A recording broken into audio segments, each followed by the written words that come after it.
What up, everybody? Eric and Jenna here, driverlineup.com, world's okay steering wheel holders. We're getting our asses kicked at this shipper.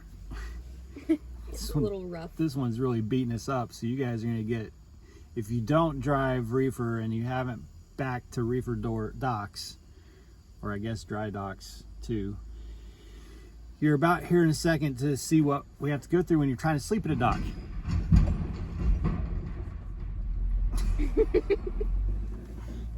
Anyway, yeah, second video today.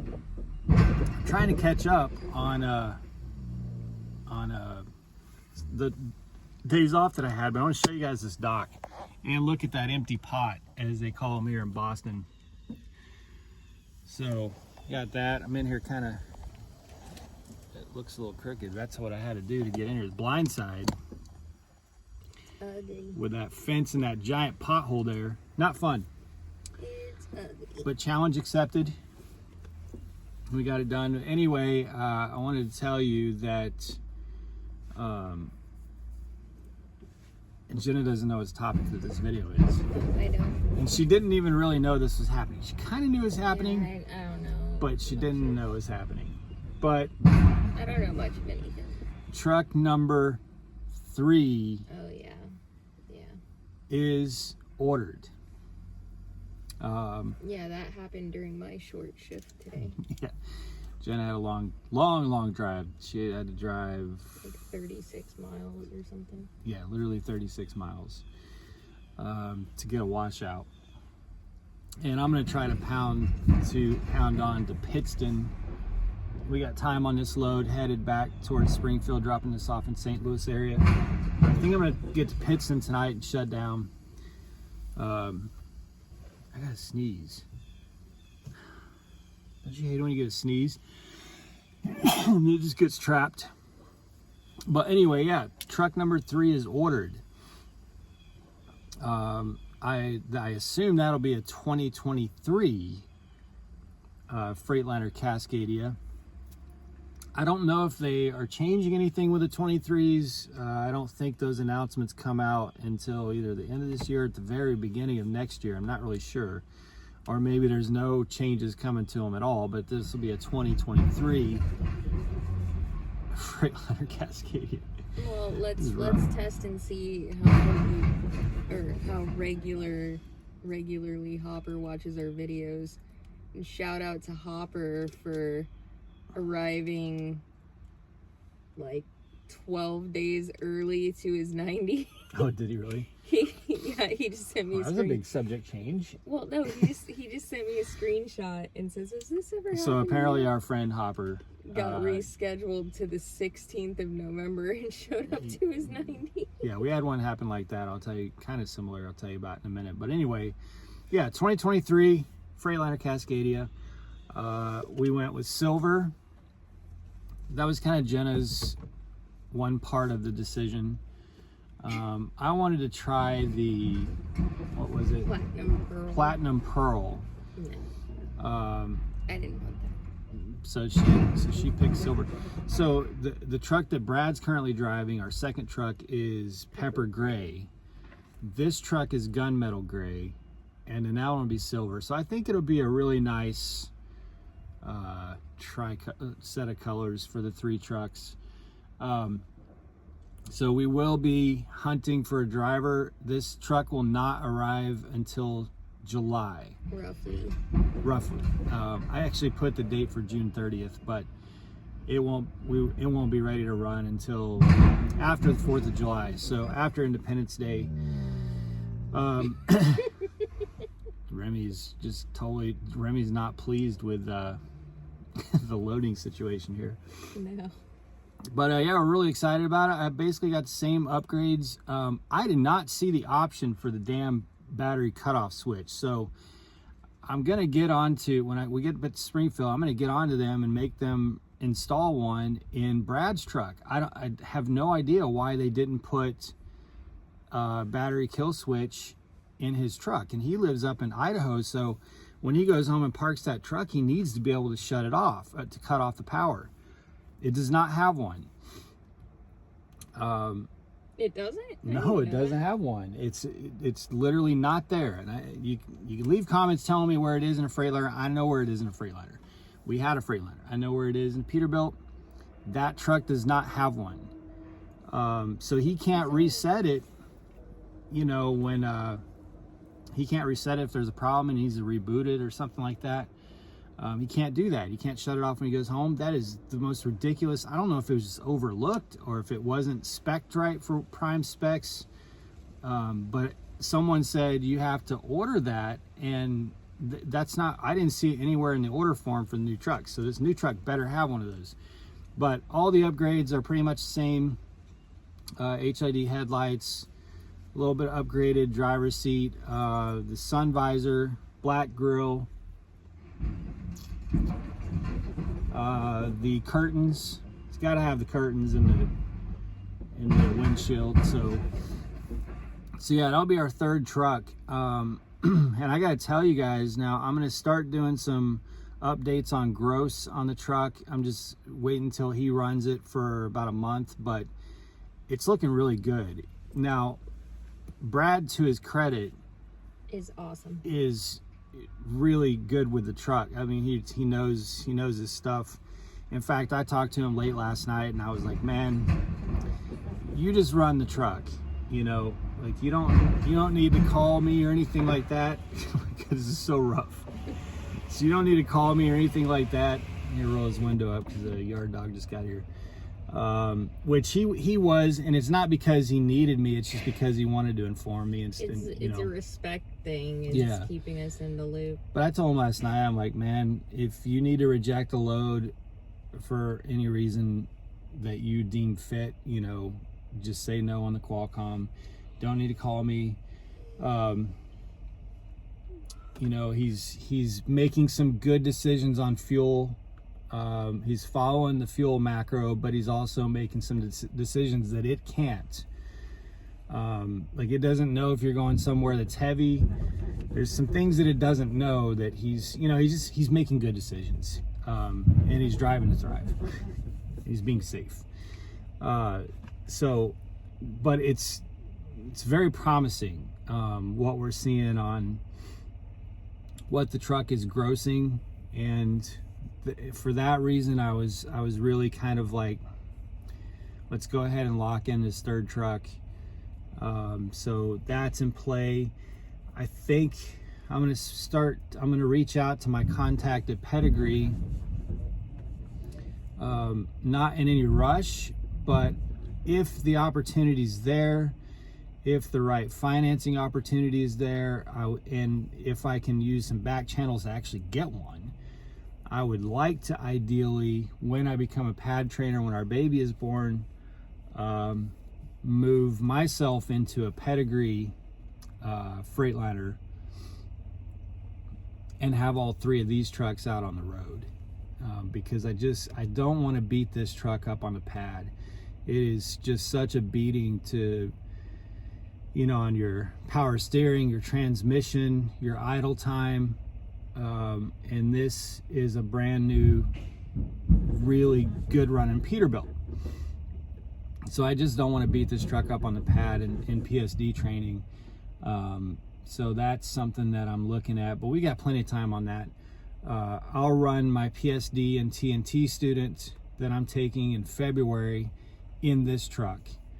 So it won't be until well after the baby's born, but potentially, if things go according to the current tentative plan, which life can totally change everything.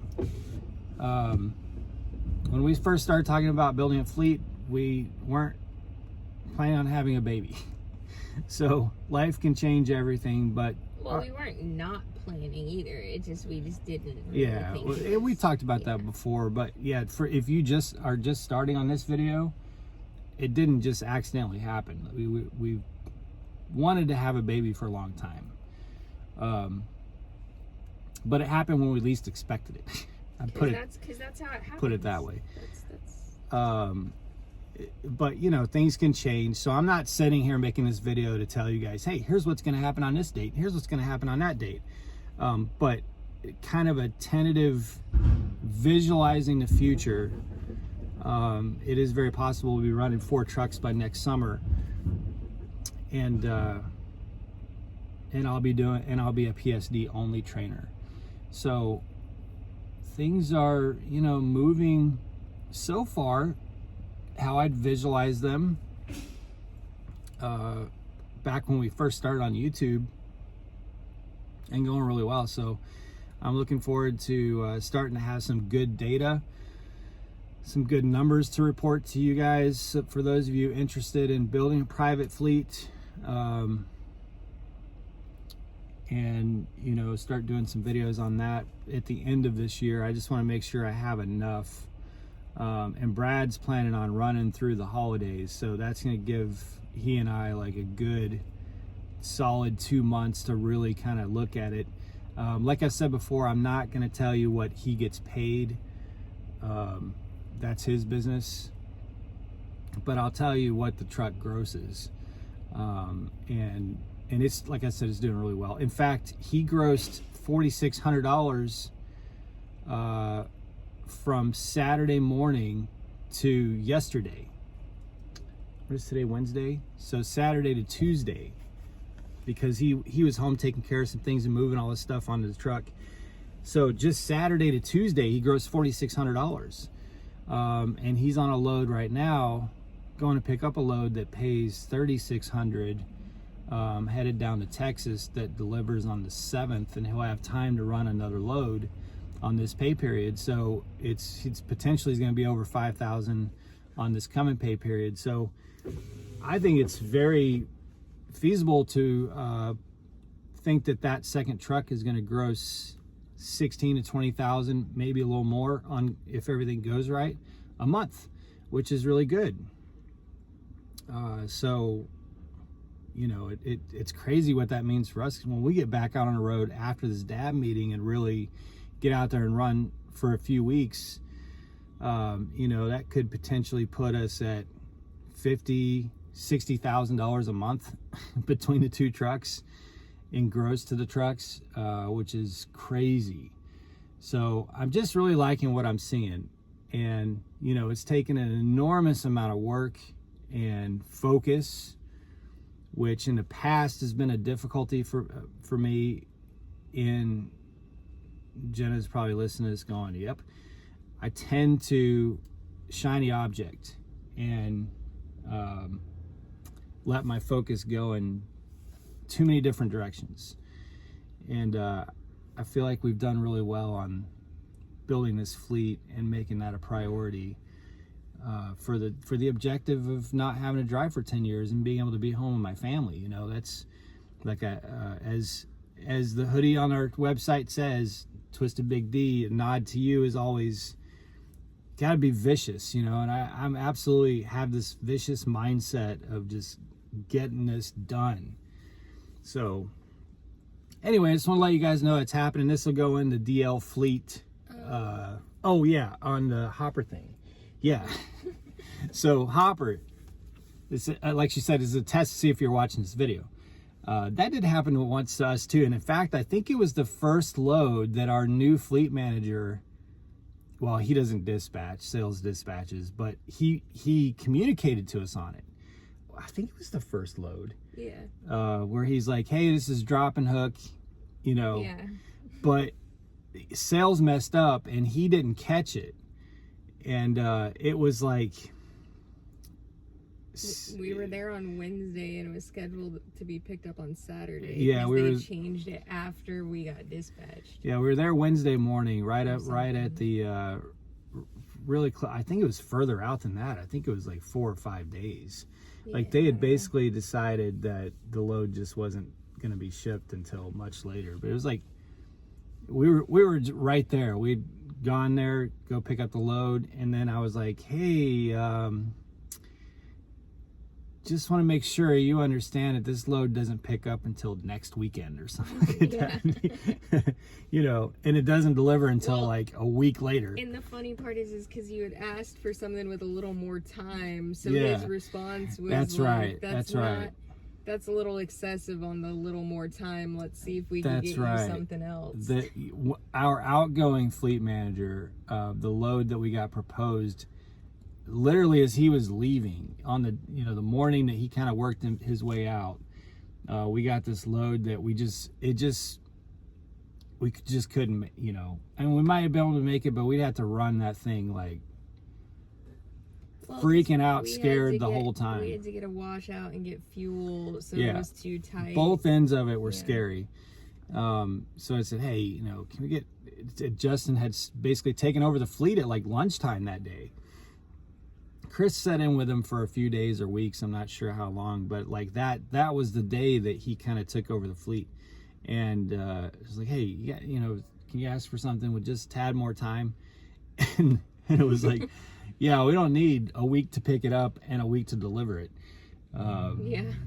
So, but at least we caught it. Because if we'd gone and showed up at the shipper, boy, I would have felt really stupid. Which reminds me, this morning I went into the shipper talking about feeling stupid. At the Cisco this morning, I power napped for like 45 minutes outside the gate, and I slept so hard I woke up with drool in my beard and thought I was on another planet, and then had to immediately roll in through the gate and go inside, go dock and go inside. So I do all this, and it's pitch black dark, it's crazy. There's trucks all over the place backing up. So I go deal with this dock and go inside, and there's a big sign next to this door that says receiving.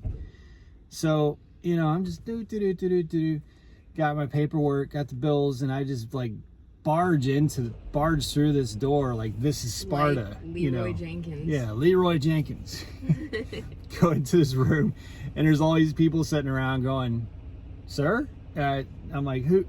I go to hand my bills to this guy, and he's like, what are you doing? And I was like, here's my bills. I'm at dock 35. He's like, okay.